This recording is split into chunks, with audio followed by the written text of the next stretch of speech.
শোনো শোনো, এরকম করো না, চলো।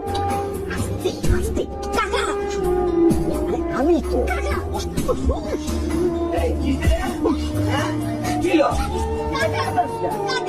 কাকা আম্মা আইজান কি মায়া বানাইছেন আপনি? ভাবি, আপনি কি মায়ের দিকে কোনো খোঁজ খবর রাখেন? আপনার মায়ের তো গায়ে ঢুলে পড়ার স্বভাব। হ্যাঁ, আচ্ছা আমি ওর চাচা, আমার রুমে আসতে ভালো কথা, আমাকে একদম ধুইলা পড়ে। কি বলতো বয় বয় বয় বয়। আরে মাত্রা ঠান্ডা কর, ও আবার মানুষ কি না কি করছে, কি যে রাগ করতেছে। তোরে আমি বলছি না তুই বড় হয়েছিস, এখন তুই উন্না গায়ে দিবি, মাথায় ঘোমটা দিবি, গেছস কেন? চাচার সামনে উন্না ছড়া গেছস কেন? চাচাই যদি বদনজর দেয় এটা দোষ হয়ে যায়, তুমি যে উল্টা পাল্টা চলো সেটা দোষ হয় না? আরে বইটা লাভ আছে, বয়সী কত ওনা হলে ওনা পড়ে, তাই বলে ওই লোকটা ওর গায়ে হাত দিব হইছে? তুমি আমারে বুঝান লাগবো না, ওরে বুঝা ওরে। যে বিপদ থেকে নিজেরে বাঁচায় রাখতে হইব আমার নিজেরই। আর যদি কোনো কারণে কখনো বিপদ ঘটে যায়, সেই বিপদটা ঘটাবে যে দায়ভার তার না, সমস্ত দায়ভার আমার নিজের। দেখেন তো দুলা ভাই, পছন্দ করে নেন, দেখে নেন ভালো করে আপনার বউরে।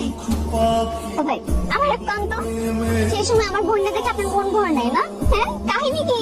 আচ্ছা এত যদি আমার বোনটা দেখার ইচ্ছা আপনার, তাহলে তো ঘরে নিয়ে দেখেন না, সারা জীবন মন ভরে দেখেন। দেখো বিয়ে তো কইলেই হইয়া যায় না, অনেক ব্যাপার সেবার থাকে।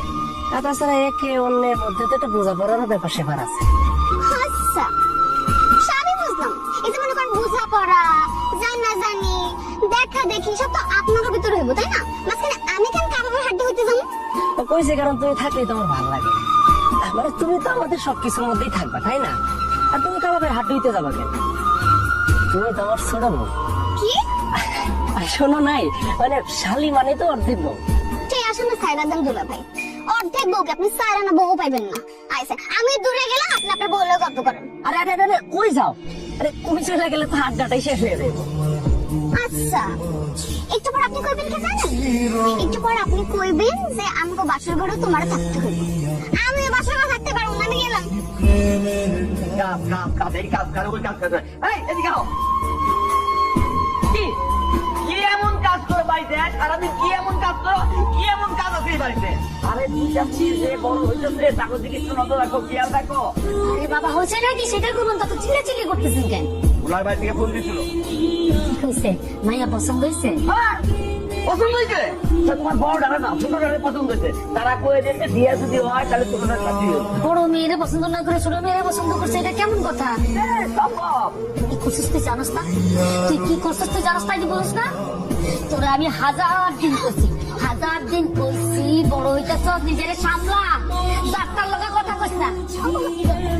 কি দরকার ছিল ওই দিন ডাক্তার সামনে আইসা আইসা কথা বলা? আম্মা তুমি আমার একটা সব খুলে বলতো কি হয়েছে? কি আর হইব, পাত্র পক্ষ তোরে পছন্দ না কইরা ওরে পছন্দ করছে। কি কইতেছ আম্মা? তোরে আমি প্রথম দিনই কইছিলাম যে ওই বেড়ার লগে এত ঘষাঘষি ঢলাঢলি করিস না। সেই ছোটবেলা থেকে আব্বা আম্মা যখনই তোরে কিছু কইতো আমি তোরে বাঁচাইতাম। আরে এই ছোট মেয়ে তোমার বোনের বাড়িতে পাঠাই দিবা। আর যতদিন পর্যন্ত এই বিয়ে ফাইনাল না হইব, কথাবার্তা শেষ না হইব, ততদিন পর্যন্ত ওই বাড়িতে থাকবো, এই বাড়িতে জানি না আসে। আমি বাড়ির মধ্যে ঘরের মধ্যেও কারোর সাথে একটু হাসা কথা কইতে পারুম না, কারোর সাথে একটু দুষ্টামি মজাও করতে পারুম না।